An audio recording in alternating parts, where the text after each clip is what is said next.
Couple rules for tonight. Basically, if you're not talking, mute yourself. That way we don't pick up a bunch of background noise on the recording. Otherwise, if you have questions, feel free to unmute yourself or type them into the chat if you don't have a microphone.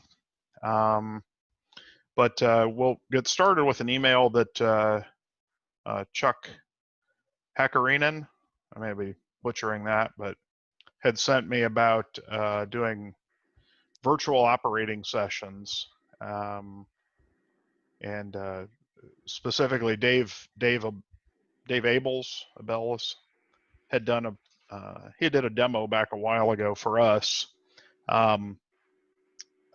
He was wondering about hardware and software required to make this work. I thought I saw Chuck on the call. Chuck, are you on? Yeah, I'm still here. Yeah. Yeah, I was going to say, go ahead. There's the altitude where I'm at. If you want to look at my screen. Yeah, okay. It's a little lower here.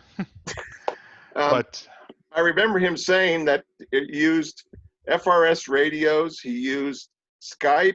He used some sort of a JMRI server that had a back-end system on it somehow. And there was something else he mentioned, and yeah, he described it all, but I couldn't follow it all orally, and I was wondering if anybody's actually written all that up. Well, actually, there's another guy named Bob Rodriguez, who I actually know from when I lived in Virginia, who is also doing virtual sessions, pretty extensive sessions. There's a couple of things you need, and I'll walk through it in general, and then. Eric, are you recording this? I'm sorry to interrupt you. Yeah, I'm recording this. So there's a couple of things you need to get started with. The first thing is basically your, I would say probably the key thing is JMRI to be able to control the trains. I think that's pretty much a requirement. The next thing you need, so you get JMRI hooked up on your railroad. You get your guest operators to get either engine driver or we throttle, right? I mean, that's the starting point. Now, there's a few things that you need beyond that. So JMRI, whenever it fires up, anybody who's used engine driver knows that you basically have to connect to the JMRI machine. Typically, there's a network address, what we call an IP address, 4 numbers separated with dots.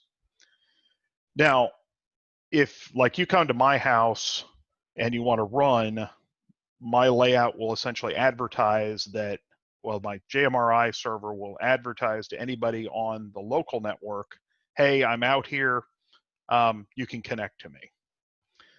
What gets tricky is if you are outside of my house network, you can't just connect in, right? Most people have cable modems or some sort of firewall hardware that will basically block outside traffic from coming in. So the next step that you have to do if you're going to allow outside operators is you need to basically open up a hole in your cable mode. Depending on what hardware you've got, basically either your cable modem, your router, basically the thing that's providing internet within your house. Now, if you don't have access to your cable modem or your router, you're sort of dead in the water. You have to be able to open that port up in order to let people in on engine driver or we throttle. Is this making sense so far? It does make sense to Chuck, but then Chuck has a little bit of technical computer background, and I do run a Slingbox on my TV here in Colorado where I'm able to actually watch anything on my Colorado Yep. TV anywhere in internet land because I opened up a port Right. that Right. allows it to come out. Okay. So if you get past the point of finding what port needs to be opened up, or you have access to your cable modem or your router, then you determine, okay, you have to open up the appropriate port. I believe it's 12090 is the default JMRI port. I'd have to look at that specifically, but now the next thing that you may need to do, and this is something that Bob Rodriguez does, is he doesn't let just anybody in. Now you have the option of opening the port and just leaving it open. Right now, in my case, that's what I'm doing because I don't normally leave JMRI up and running. So even if you're coming in on the port, there's nothing to listen for, therefore no connection is made. I've done that just for some testing purposes. But so let's say you've gotten those various steps handled. All right, the next thing you need to know is so for instance, in my network inside the house, all of the addresses are given out as 10.10.den.something. Okay, that's not my external address. There is a site, and I'll put the URL in the chat. It's called whatismyip.com. Now, an IP address is your network address. By going to that site, basically that will tell you what address the rest of the internet thinks you are. So with that, if you bring that up, it's going to give you an address that your ISP, Comcast or AT&T or whoever has temporarily assigned to your computer, meaning probably your router that connects to the outside of the house, right? You have multiple devices inside the house. To the outside world, they're all going to look like the same network address. So you get that what is my IP, that is the address then you give to your guest operators who want to connect to your JMRI. They won't use that internal address, they'll use this external address. Okay, now this address does tend to change depending on who your ISP is. Your external address can vary. They may call it sticky, meaning it generally sticks with you until things get reset. It's not guaranteed to stay with you unless you're paying for something called a static IP address, which most people don't. All right, if you aren't completely lost, at this point now we've got somebody on the outside has been able to connect up to your JMRI and can pick trains and do whatever. However, they're basically blind and you can't talk to them. So now things get interesting and the implementation gets pretty varied. So at a minimum, cameras kind of can come in handy.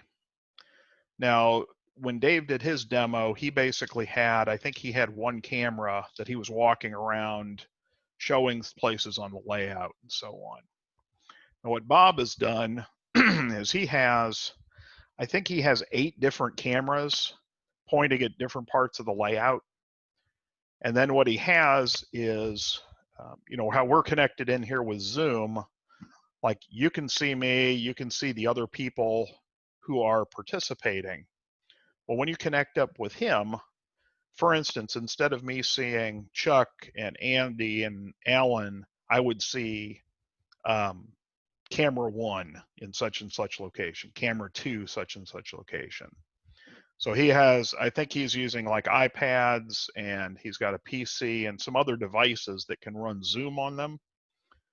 And he essentially points those devices at the layout. And so then as I'm working my way around the layout, I just have to know which camera to look at next. So like I would, where I'm seeing Chuck's picture, I would just click on Chuck's picture and now I can zoom in, I can see that part of the layout. The other way I've seen this done or heard of this done, I haven't seen it particularly, would be to use something that aggregates a bunch of cameras together, something like a security system, which people use. I mean, people have been using those for years for staging yards and so on, where the camera sort of bounces between different views. But basically, yeah, then as I said, the hard part is getting all of those cameras in the right places so that somebody can see their train moving. The communications that Chuck was mentioning about using the family radio, the way Bob does it, and the way I think Dave was doing it as well, is one of the computers is hooked up. You know, computers have a headphone jack and they have a microphone jack. He got a little widget. Bob has this little widget that essentially flips them. So the output from the speakers goes into the microphone on a family radio, and vice versa. The earpiece out of the family radio goes into the microphone on one of his computers. Because that way, while I'm talking on Zoom and all the other operators are on Zoom, well, he's running around the basement doing various things. He's the boots on the ground, so to speak. And so by having that and then using the, I think most people know that in Zoom, if you hold down the space bar, it will unmute you temporarily. So essentially it's like a push to talk. By doing that and then letting go, that essentially will transmit what you're talking about through the radio so then he can hear it. That was basically how he did it. And then besides that, he sent out all of the timetables. He also had one of his Zoom connections was showing the dispatch board, the CAT's JMRI view, and it would, you know, if there were 6 sections, it would go, you know, section 1, 2, 3, 4, 5, 6, and just keep rotating. That was something he was doing with the Open Broadcaster software, the OBS. So if you watched any of the NMRA X stuff, they were using the same software where they could put one video up here, one down here, one over here. We did that briefly for echoing stuff out to YouTube or out to Facebook, but there wasn't a lot of participation, so we got rid of it. But so if that isn't entirely confusing, those are basically the things that are required in order to make it work. There's a lot of hardware you need.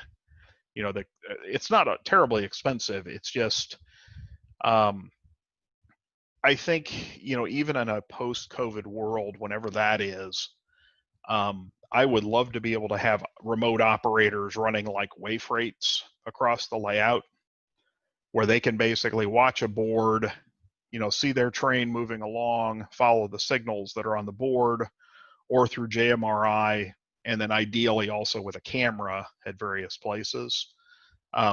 You can do switching with it, but I think if you're going to do a lot of switching, like he was doing switching with one person, I think if you're going to have multiple people switching, you've got to have a companion, you know, let's call it a brakeman or whatever, on each, you know, for each remote switch engine operator, for instance, you've got to have a pair of boots on the ground to go with them. Does that make sense? Yeah, Eric, can you take a question now? Yeah, absolutely. Sorry, that was kind of a diatribe, but I got it rolling. No, I just wanted to ask it. I know he had it set up with FRS radios, but could you do the whole thing on Zoom? Well, without the FRS radios, if he was just plugged into a headset on his cell phone and logged into the Zoom meeting? Yeah, I think you could. I think he was using his devices to act as cameras. Obviously, the remote people aren't using the FRS radios, but he was using that within his basement just because it was more convenient. But yeah, you could use a headset. I mean, you could use a headset like this or a pair of earbuds or whatever. I think that would work too. You just need. Essentially, the Zoom audio channel would be the dispatcher's radio. Correct. Yeah. That's how we were. And yeah, that's how we were doing it. So, Okay. and yeah, Dave does use TeamViewer to, the software that whoever Andy is mentioning, TeamViewer, actually TeamViewer is pretty notorious because it's what the various scammers want you to install on your computer to let them take control of it and show you how badly your computer is infected and give them $300 for nothing. But TeamViewer would allow, because JMRI has to be at the layout. However, TeamViewer lets somebody remotely connect in and run that, basically be able to control the dispatch panel. The other option you've got, and it's probably one that I may do here in my house, is a remote desktop. And Seth, VNC would also work. Any sort of remote desktop, Microsoft Remote Desktop will do it. TeamViewer works better across a network. But like what I'm going to do is probably have the dispatcher sitting up in my office on the first floor, remote desktop into the JMRI machine plugged into the layout, because there's a lot more room to work up here in my office than there is downstairs. So plus it gets that separation of the dispatcher not being in the same room. It's kind of a neat effect. I've seen it at a few railroads.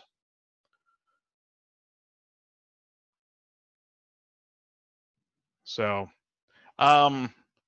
Steve Hemmel's question: what is needed to just be an operator in a virtual session?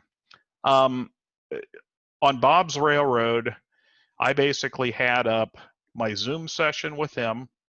I had my phone throttle running, the engine driver running on my phone. And then I had a bunch of I had all of the documents he sent me just opened up in various browsers. Like I had a timetable and I had a map and things like that. So it's really pretty easy to be a remote operator. The hardest part is understanding where things are. It's just like, any operating session, right? The first time through, it's like, well, I don't know where that town is. Where is it on the map? I can't find it. So, Eric, go ahead. Okay, if you're going through JMRI, can you use JMRI to throw turnouts on the layout? Yes. Yep. So for instance, in his case, the dispatcher was also remote. The dispatcher used TeamViewer to connect to Bob's, but he was using CATS, but it's still JMRI, to throw turnouts and set signals and so on. So, okay. Yeah, JMRI absolutely can do that. No, I know it can. I didn't know what they were doing in their session because I know a guy that used to do it. Yep. He was, like I said, he was using the CATS overlay, but regular JMRI with the control panel or layout panel would work just fine. The TeamViewer lets you do that without having to mess with setting up like the more secure way to do this would be to set up something called a VPN, which is a lot more work, but it's a lot more secure.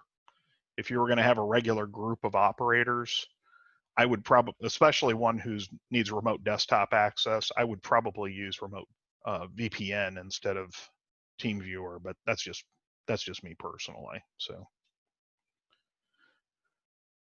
but how's that for an answer, Chuck?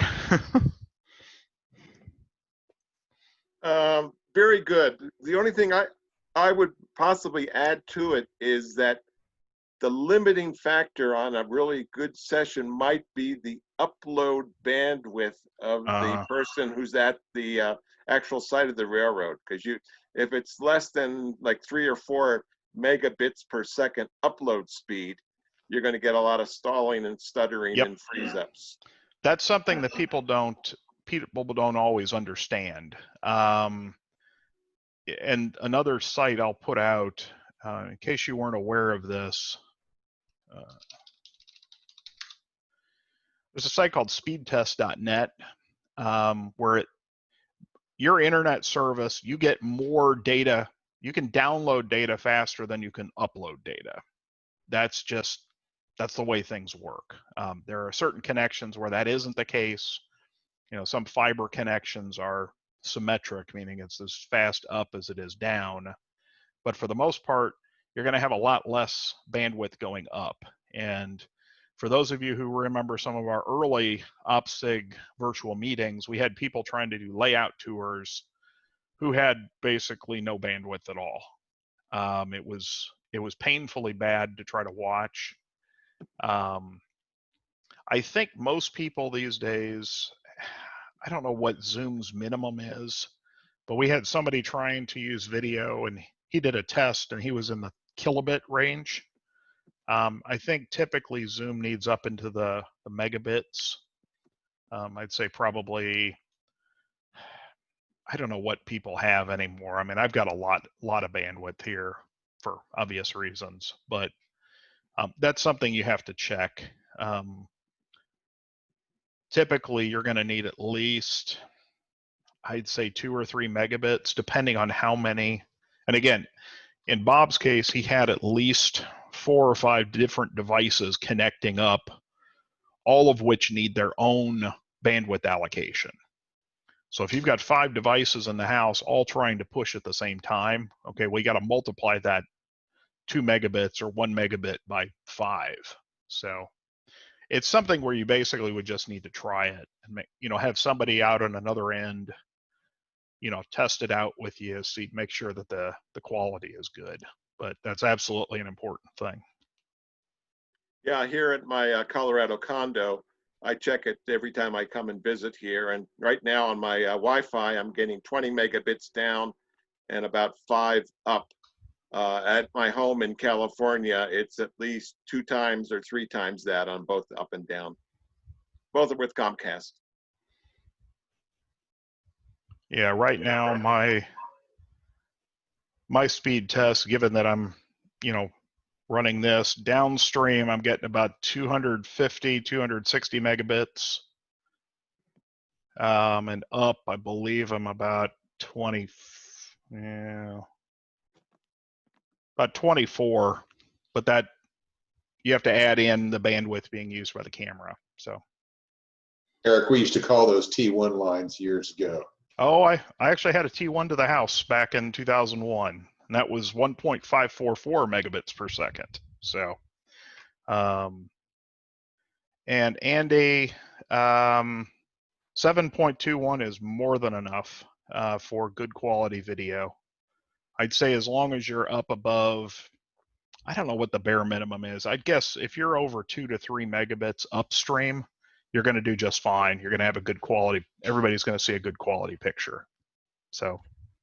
Yeah, I just checked mine here at the Colorado condo and I'm getting 42 down and 5.5 up. So it's a good night. Yeah, and your video is perfectly clear on this end. So, but all right. So I'll open it up if anybody else has questions about that or any other operations topic. Let's have them. Yeah, Eric, go ahead, Bruce. This is Bruce. I want to put a plug in for some clinics.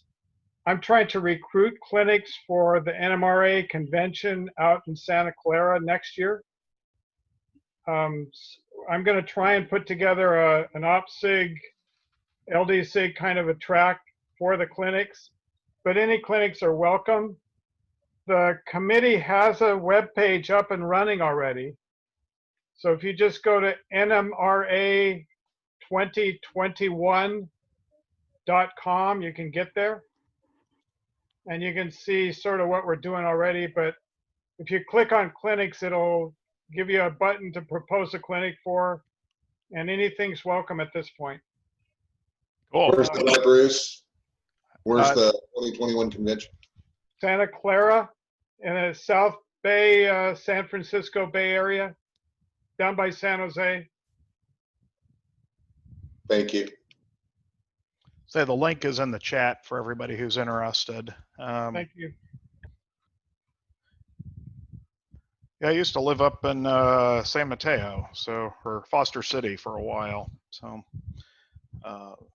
I just hope this one actually happens. So, are you on the committee, or you're not the OPSIG coordinator, are you? I thought somebody else was doing it. Seth is the OPSIG. No, I'm sorry. Seth is the LD SIG. Actually, Seth, you're on. You're the SIG coordinator. I think David Parks is doing the operations Yep. part. Okay. Yeah, that's right. I'm the clinic chair. I am on the committee. Got it. So Yeah, I thought I'd put somebody else's name in that box on the OPSIG page. So. Yep. Actually, you might want to take a look at your program/clinics page. There's down at the clinics at Rails by the Bay, there's a weird little tag in there. Here, hold on. I'll let you see it.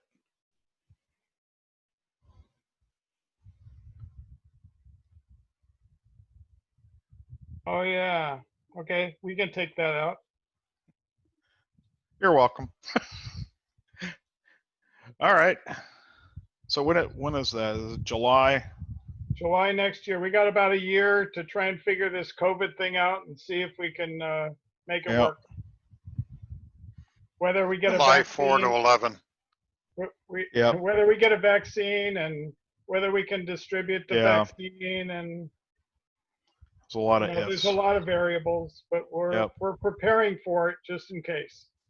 Yep. Cool. Yeah, has anybody heard anything about 2022? Obviously, the UK one got canceled, but I didn't know if they were going to try to pull something together here in the US or not.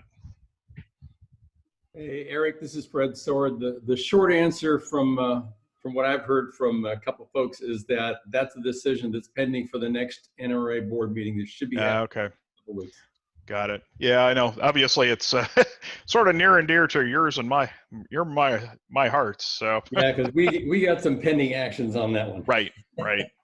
For those of you who don't know the inside joke, the what is it? The Mid Central, the Midwest, and the North Central regions are doing a tri-regional convention here in Indianapolis in 2022, May of 2022, I believe. Yep. And Fred and I are both helping with that. So Isn't Texas doing something during that time for their convention? They may be. It wouldn't. I mean, there's still going to be regional conventions. We were Which just doing. convention are you talking about in Dallas? I think it's the national. I thought they're talking about 2020. Yeah, 2022 is going to be Birmingham, UK, but that got 2023 is Dallas, I believe. Yep. That's correct. That is correct. Thank you very much. That's Mike Mackey. Yeah. So now at this point, yeah, that'll be interesting to see what happens about 2022. But just I put a note in there also. Gateway X is starting on the 12th through the 18th. You know, Yep. the virtual. Yep. I'm plugging it in. We're doing let me see. Gordy roped me into doing a session on, it's like the last day, about operations for beginners. And then there's a forum on, I think it's Wednesday, that is a operations and layout design sort of open forum. So, but yeah, if you go to NMRA.org, I think it's up there. Let me see if they've got the Gateway X stuff up on the web. I don't see it. Email to NMRA members. Yeah. Couple days with details about that. I think most of the Gateway X stuff's been plugged through Facebook. So, but I think they're doing, I don't know if they're streaming it to YouTube or not. It looks like it's just. They are. I talked to Speed last night. Are they doing live streams out to Facebook? It's a delay. Speed Okay. Like a 3 to 4 minute delay, which makes it difficult to put the comments into the section of it. If you want to get the specifics, you go talk to Speed. I think he can tell you. Yep. Okay. All right. All There's a question in the chat. New to OPSIG. Well, welcome, Rich. Are you any relation to a Bob Lehman? Oh, Lehman. Sorry, never mind. What are the typical jobs on a small layout session? Al Dalman's got a good answer there. Typically, the jobs are going to fall into. Again, it depends on the era, but there's generally always a dispatcher, unless it's just like a small switching layout where you sort of can see the whole railroad yourself.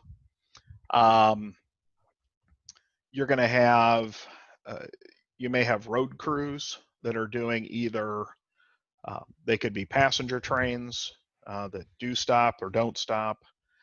They could be freight trains that may only have minimal stops or may not have any stops at all. And then typically you'll have locals that are going to be doing a lot of the switching. They may only cover a short distance. They work industries, they pull cars, they set out cars, and then they come back to some yard or something like that. As Al is describing, he talks about something called a mole. If you haven't heard that term, which you may not have, most operational railroads will have a staging yard of some sort. And we talk about a staging yard the same way we talk about like a theater stage. So there's what's happening on the stage, and then there's stuff that's off the stage. There are various characters that will come onto the stage, they will do something, and then they'll leave. Okay, operational railroads work the same way. We have trains that will, I'll give you, the railroad I'm building, for instance, there will be an Amtrak train that will come from the east staging yard, traverse the railroad, and end up in the west staging yard. That's representing a train that is passing through the territory of my railroad, but isn't sticking around. There will be freight trains and so on. So some staging yards are just like, I have a very boring staging yard. It's basically just a big long track.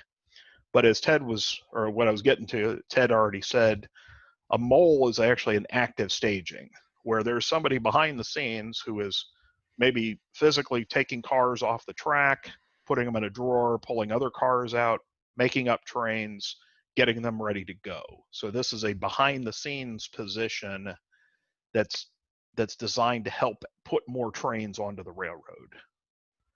I was going to say the other types of jobs, typically you're not going to see them on a small railroad, as you may have something called a hostler.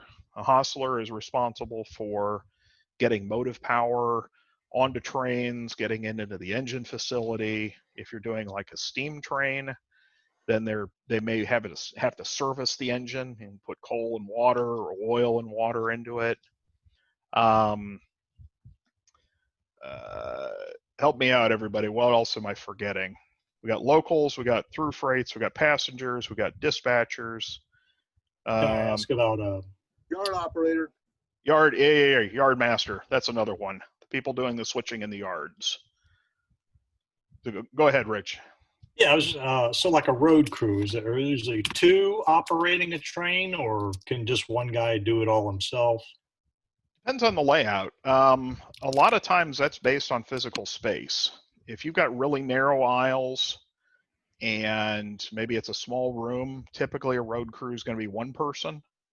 If you've got lots of space, and especially if you're dealing with lots and lots of paperwork, it works better to have two. And the extreme example is I got to participate in an outdoor 1/8 scale operating session, and our road crew was 4 people because it takes a lot of work to switch cars that weigh in the hundreds of pounds. So there was a guy who rode in the back. There was the engineer, and there were a couple more guys who kind of rode on riding cars, and we worked the train ourselves. But I think most people either do 1 or 2 people. Some of the layouts that I've served on would have one person for the manifest trains or the passenger trains, But if they had mine turns that had to do a lot of spotting and pulling mine cars at various mines, they would have both an engineer and a conductor to work that. Yep. And especially if the other thing is if you've got new people, it's not unusual to be paired up with somebody who's an experienced operator on the railroad, especially if it's a complicated railroad. I got to go to Dr. Bruce Chubb's Sunset Lines or Sunset Valley. If you've ever seen pictures of it, I mean, there's that. It was actually one of my pictures on a few years ago for the OPSIG journal with the 4 or 5 layers of track. I mean, your head will explode. And I had somebody working with me to make sure I got to the right place. But yeah, I'd say 1 or 2 people is pretty typical. And what Chuck was saying, the more complex the run, the more people you need. If you're done. No, go ahead, Fred. Yeah, let me jump in a couple of things. I was also on Bruce Chubb's. Were you up there for the North Central Region Convention a couple of years ago? I think so. The one there in Grand Rapids. I spent way too much time on that layout during that weekend. I think I was there for a day and a half just running trains, and exactly what Eric said. The first train I ran, I had a buddy with me who was very experienced, and after that it was like a check ride. Okay, you're cleared, go run trains, but don't run these over here until you have someone else come with you, because it really is a complicated layout. The other thing I'll throw in, we generally say that if it's a large layout, a complicated layout, you need to have, you should have multiple people, or you could have multiple people and so forth. I'll give you the extreme of that, opposite of that. I have a 2-foot by 12-foot switching layout that I take to our Division 8 in Louisville, our Division 8 train shows, and we have a 3-man crew. So that's pretty wild. 2-foot by 12-foot HO scale switching layout is basically a time saver with wings, and I have them run it as a 3-man crew. If the people run it as an individual, and it's just 4 cars in, 4 cars out, if you run it as an individual and you know what you're doing, you can probably get it done in 15 to 20 minutes. I make them do it as 3 so that they have to work together, and very rarely do they get that same job done in less than 30 minutes. But they come out of this, that's kind of fun, because someone runs the throttle as the engineer, they can't touch a car, they can't make a decision. Someone is designated as the conductor. Conductor cannot touch a car, cannot touch a switch, a turn throw, and cannot touch the throttle either. And then you've got the other person who's running back and forth, throwing all the switches and doing all the coupling and uncoupling. Again, no decisions, able to make, and can't touch the throttle at all. It really makes them think hard, because they got to talk to everybody now.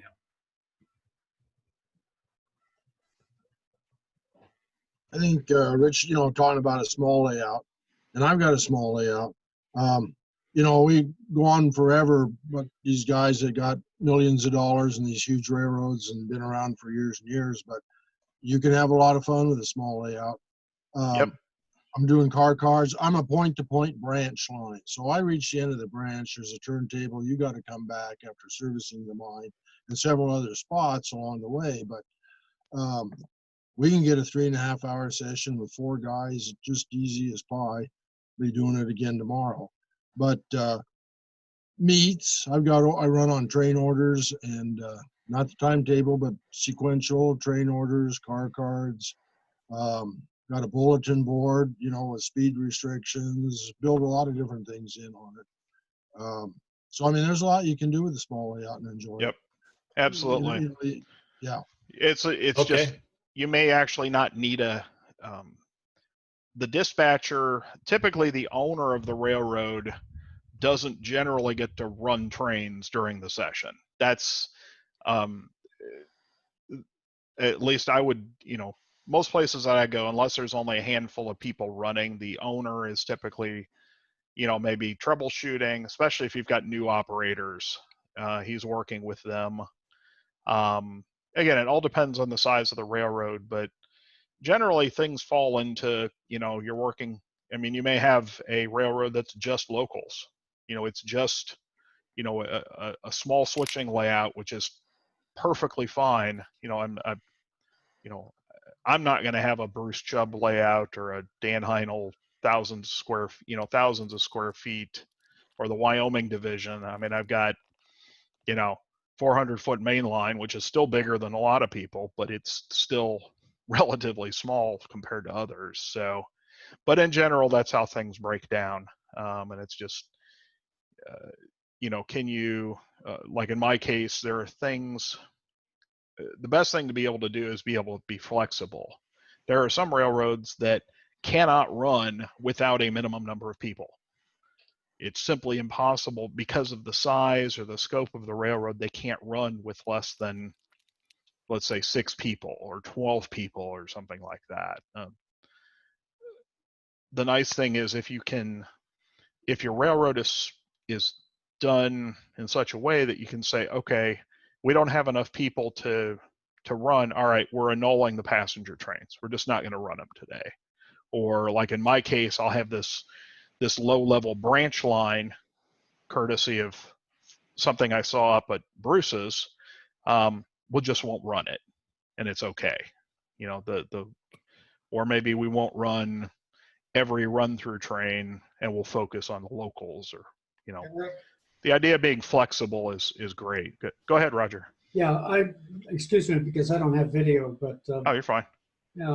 My experience has been, and I have a layout that essentially needs about 8 people, 2 for the yard, 4 single-person road crews, a dispatcher, and an operator.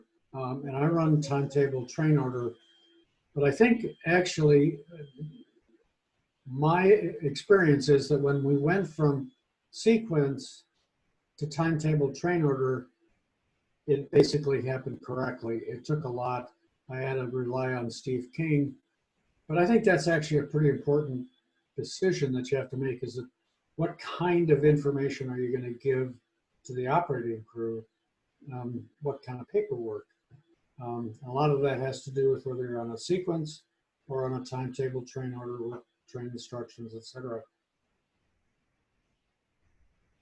I was going to say timetable train order, you can add on the idea of a tower operator who's giving out orders to people, or there's all sorts of additional people. But is there a good book out there for beginners to learn OPSIG? Well, it's funny you ask. OPSIG I saw one. Yeah, let me get a link to it. OPSIG actually has a book for sale. That's what I thought. There are actually a lot of resources up on the OPSIG site. Let's see. So if you go to opsig.org and then go to resources and links, you might want to take a look at the Operations 101 section. I'll put I'll give you a direct link here in the chat. There's a lot of good information there about all of the stuff we were just talking about and what does it look like on a layout. Okay, thank you. All good answers. So I noticed too that go ahead. Al Dowman mentioned paperwork, and then 2 dispatchers offices ago, Jeff Otto kind of made a crack about small layouts with a lot of paperwork and rules. And that's interesting because we had our OS Omaha here in 2019, and Jeff was in my basement running my railroad, and that's just what I have.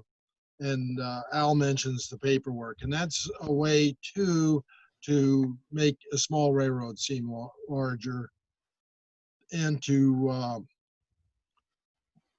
I ran a train today just before our op session tomorrow, and it took me 1 hour and 15 minutes round trip. So that was pretty good, just one train on a small railroad. After all the switching was completions, steam locomotives stopping for water, brake checks before you come back down the hill. I mean, a lot of little things like that. Yeah. Your operators will let you know when you've crossed the line and created too much stuff. Right. Yeah, there's a happy medium there. I think timetable and train order is sort of held up as by some people as sort of the gold standard of operations. I know how to do it. I like the but I'm younger. I like the more, the more modern railroads where you're following signals. I love the idea of a railroad that's got signals that I'm just watching the signals. I'm just, moving my train along. But there's a balance. I mean, everybody's got their own favorites. I mean, and you can mix and match. I mean, you can give special orders to trains that are, being handled as normally it's signals, but well, the signals are out here, so you need to call the dispatcher for clearance, or it's all a matter of what you want to do. The best thing you can do is operate on lots of different railroads. Anytime there's a session, at a convention or the national or local or whatever we host up in operatingsessions.com, go try them out. I mean, as long as you don't end up with a jerk of an owner who's not tolerant of new people or whatever, you'll have a good time. You'll learn something new. And I would say probably 99% of the railroad owners out there are good people. They want more people to participate. They're going to be helpful to help you learn how to do it. And the 1% who are jerks, well, you just don't go back there. The layout I'm building is going to have timetable and train orders and signals, but they're ABS signals. Well, there you go. As I said, you can mix and match. The best of both worlds. Yeah, exactly. I also want Hey, Eric? You talk about small layouts. My last layout that I actually finished, which was back in the 1980s, I called it my Chevette size layout. But I used card cards. I had operating sessions. Now, I was the only one who ever attended the operating sessions. It was strictly a one-man operation, but it was a blast. And yep. I think the idea of having an operating system where the owner can go down and run is, I think that I had planning that for my own, that I can go down there and I can work a train if I want to, or somebody came over to see it. I mean, I've had people visit my Plywood Pacific before, and it'd be great to be able to say, hey, let's run a train here. Here's a local, let's do it. And not have to have the entire group there. But hey, Eric, yeah, go ahead, Burr. I have an announcement and a question for the group. The announcement is that we were so inspired by your OPSIG layout tours out here in the 4th Division in Seattle that we just set up a new YouTube channel, and we're starting to post our own layout tours. And quite a few of them are pretty operationally oriented. So I just wanted to recommend them to everyone. And the link to that new YouTube channel is in the chat. And also, if you search YouTube for 4D PNR, you should find that YouTube channel. I've only got 2 layout tours up there now, but we're having 2 more on Saturday, which you're all invited to watch, but I'll also have them posted on the YouTube channel after the live presentation. Excellent. So anyway, I just wanted you to know that you've had a great influence across the country by hosting these op sessions, these OPSIG sessions. My goal is to keep my mouth shut for most of it and let the material do its work, but I'll make sure I'll put this up on the OPSIG Facebook page. So go ahead. So the question I have for the group, I don't know if any of you know Joe Green, who lives up in Squim, which is on the Olympic Peninsula here near Seattle. But he has an absolutely wonderful switching layout of Western Virginia, which includes a massive pulp and paper mill. And his switching layout is one of the 2 videos that is on this YouTube channel I just mentioned. And I recommend it highly. He talks a lot about how to operate, how to switch a complex pulp and paper mill. But he and I have been getting into some discussions that are above our pay grade, having to do with the difference between off-spot and constructive placement.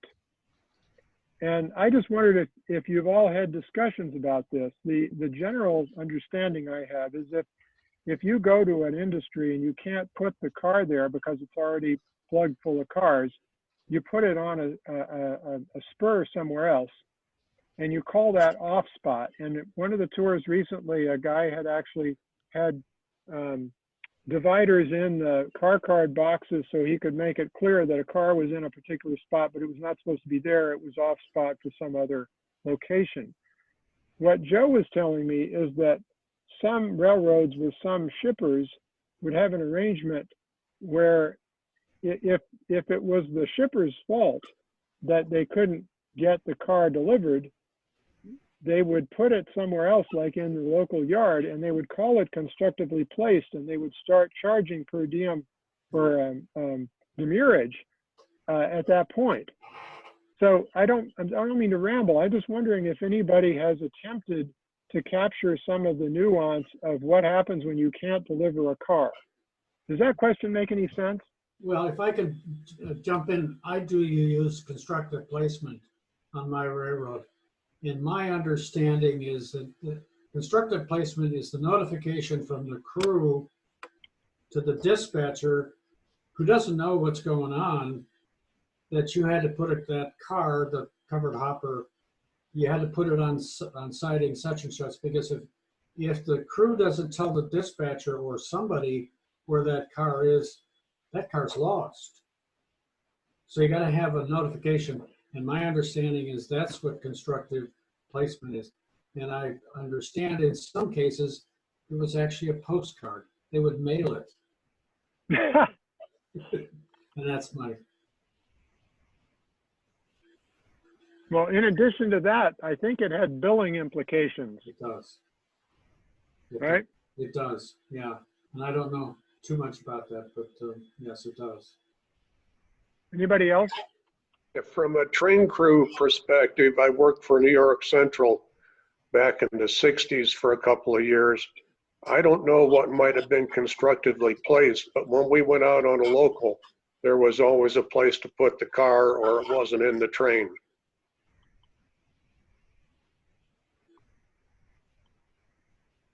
Spot was always available. You mean they knew that beforehand, or they wouldn't put the car in the train? That's correct.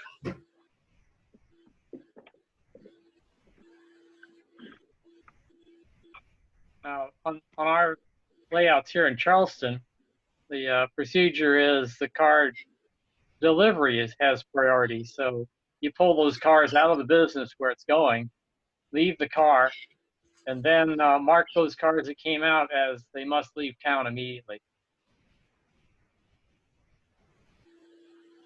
You know, controlling and scheduling all that stuff at industries, I think, is part of the agent's job. Relaying that back to the railroad so the proper cars get put in the train, and cars that don't have a spot don't get put in the train, so you're not just hauling them around to town.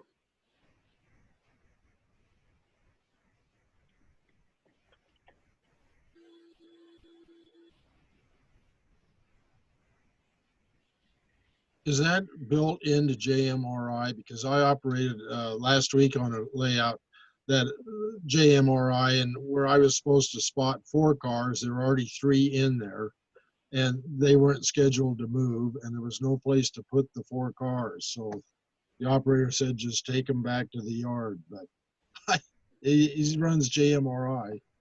Yeah. Sounds like something got out of whack with JMRI. That would be my guess. Is somebody they didn't check the layout before they started, because generally JMRI is pretty good about this car is here and it won't like overload a siding the way you're describing that happens. So my guess it was operator error. Yeah, he blamed it on the previous operator that worked that job, was supposed to pull those cars and didn't. But it, just interesting. Operations Pro will let you designate an alternate track, which is where you can put a car if the siding is fully occupied. If you don't do that, Operations Pro will not send a car to a siding that's full. Provided that the information is up to date, which in this case, it sounded like it wasn't. When I first moved to North Carolina, there was a plant in Old Fort that made automobile carpet assemblies. They would receive covered hoppers of plastic pellets to spin the fibers for the carpet. And they leased a track from the Southern Railway adjacent to the plant. And the loaded covered hoppers would go on that track. And then when the local came down, they would have a list that they got from the agent that was, originally came from the materials manager at the plant, of which cars to pull from the track and spot for unloading at the, inside the plant. So they had maybe 3 dozen cars sitting on this track, and they had room to unload 3 or 4. But that was, it was all plastic pellets are handled very carefully, and you try not to transfer more than you have to. So they tend to be stored inside the cars until they're used.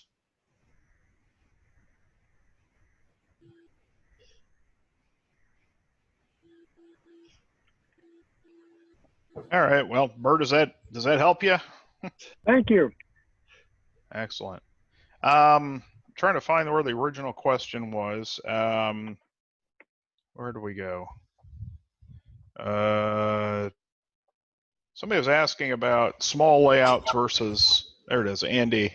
Andy from the UK asking about small layouts versus medium and large. He's saying in the UK, an 8x2 foot would be classed as medium sized. There seems to be small was, or Ed was suggesting small is less than 100 square feet. Over 1,000 square feet is large, and anything in between was medium. I think that seems reasonable to me. I think the other thing you need to remember is that a lot of operational layouts will go multi-deck. And so while I may have, however many square feet I have in my basement, I've got 2 decks worth of railroad. And so now you start looking at how long the main line is. The other thing with operational layouts is you're not dealing with really, really deep bench work in most cases. You're dealing with shelf layouts and peninsulas, and you can get into mushrooms and so on, where you're really focusing on the track and a little bit behind it. So the square footage of, go ahead. Yeah, Eric, regarding that, I would say that when you're dealing with an operational, or specifically if you're dealing with switching, which a lot of us enjoy, you're looking at how many car spots you've got. Yep. That generates the traffic in regards to the movement that you want to move. So small layouts with a lot of spots, even though they don't have a lot of main line, can generate a lot of traffic for a number of people, especially if you've got a number of sidings or crossovers or whatever where people can get by each other. Exactly. I think if you start looking at your main line length, the number of car spots, how many trains are you running? I mean, you can do a lot of work. You can have a lot of operations in a very small space, as we've talked about. Yeah, in general, the UK, European layouts do tend to be smaller. I know a lot of them, the space is simply limited. I know a lot of the European, and I think it's just the nature of the railroads. Here in the US, we model freight because that's the trains we've got. Obviously, there's a few places doing lots of passenger work, from the past, the golden age of passenger trains and streamliners and so on. But whereas Europe, most of the station, it's based on station operations.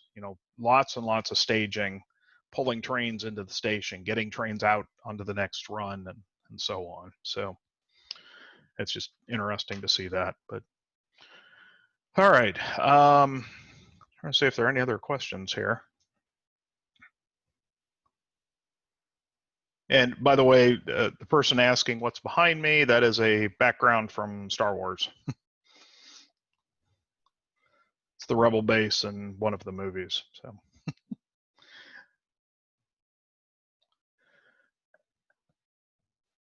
Is anyone using RFID and near-field communication in their operations?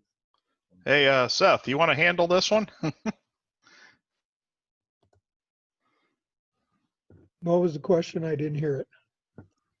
RFID. Yeah. Seth, aren't you like manufacturing that stuff?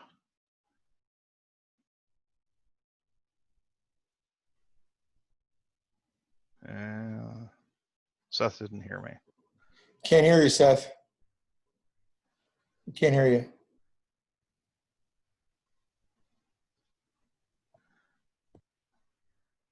A person we're trying to get on to answer is Seth Newman. He has a company called Model Railroad Control Systems, and I think that's where you can actually get RFID tags that will work on train cars. So Seth is nodding yes. We can't actually hear him talking. I'm not very good at reading lips. If there's anybody in the group who's hearing impaired enough to read lips, maybe he can speak with his voice in front of the camera. let me put up He's the going to link. try to get his mic working. Okay. He's working on it. He's working on it. Here, let me put up the link to his company's site for Andy. Hey, Eric. Yeah, go ahead. Yeah, I know of one guy in Oklahoma that's running RFID on his freight cars actually he's using it to monitor the cars that come into the staging.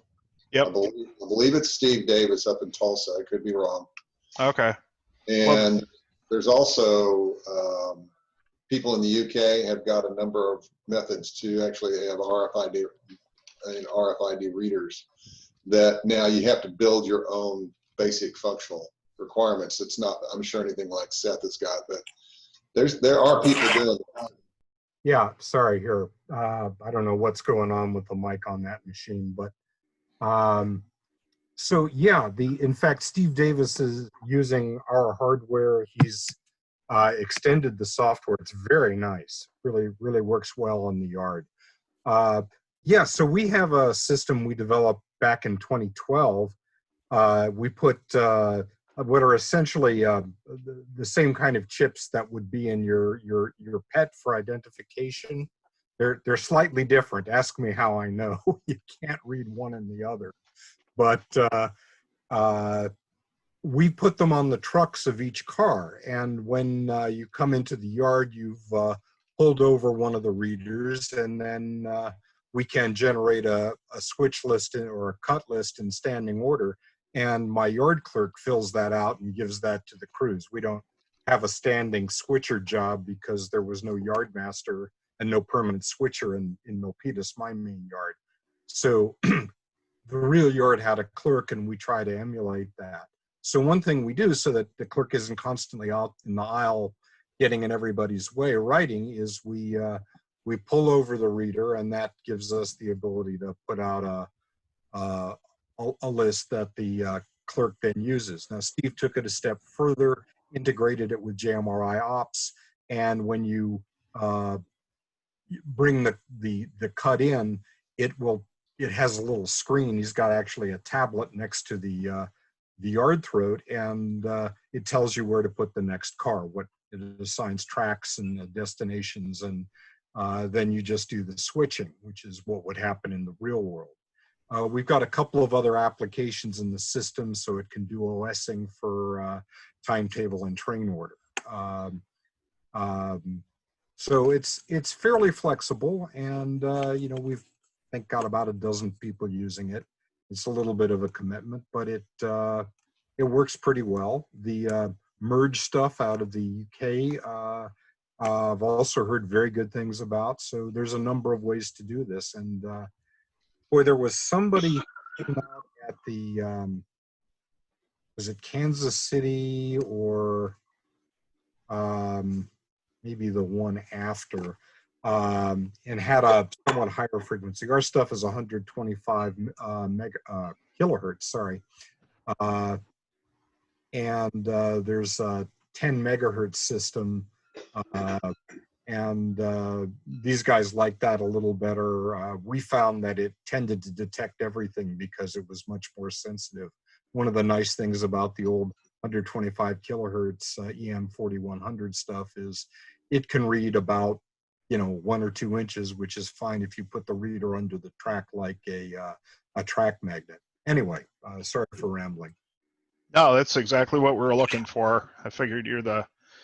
Oh, and if everybody looks in the chat, I threw a link to Seth's company's page about RFID. There's also a link to Merge, which is the UK's Model Electronic Railway Group site. It's called MERG. Yeah, MERG. Okay. Yeah, I'm and a then, member, and there, Mike Bolton is probably, and a couple other guys there, the chief guys, and they're involved. And if you want to go, most of that stuff actually is open, and it's pretty cheap in my book. If you're interested in that stuff, it's costs you about $25, $23 a year. Yeah.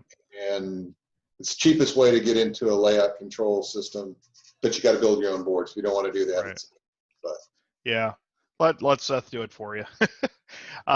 There's a link in there about the Steve Davis implementation on the KCS third subdivision that Scott Sabo put in. Thanks, Scott, for putting that in. And it looks like there's an NMRAX clinic on RFID on 8 a.m. Jeez, that's too early. Yeah, I'll have to watch YouTube on that. Lots of good information. So, but all right. Well, looks like we're a little bit over. Appreciate everybody for. I think we had about 65 people tonight, so that's great. Coming up, just a quick plug for those of you who are OPSIG members. Sunday at 1 p.m. Eastern is the annual meeting for members. You should have gotten a Zoom invite. That is not being published because it's for members only. So if you didn't get that, check your junk mail folder. I'll be sending another one out probably on Friday or Saturday as a reminder. But 1 like p.m. I said, Eastern time, or yeah, what? 1 p.m. Eastern. That lets I know it's a Sunday. Unfortunately, we couldn't go later because we have people on the board have conflicts. So the next regularly scheduled, actually with presentations, will be on July 19th at 4 p.m. Eastern. That's a Sunday afternoon. We've got, where's my schedule? We've got some people lined up for that one. Don't have it handy, but and if you're not an OPSIG member, go to opsig.org. It's $10 a year for the digital version. The content for the October issue has been sent to the publisher. July's issue just came out. Actually came out a couple of weeks ago. So we'd love to have you join. That's the best way to support what we're doing. So with that said, we'll stop the recording.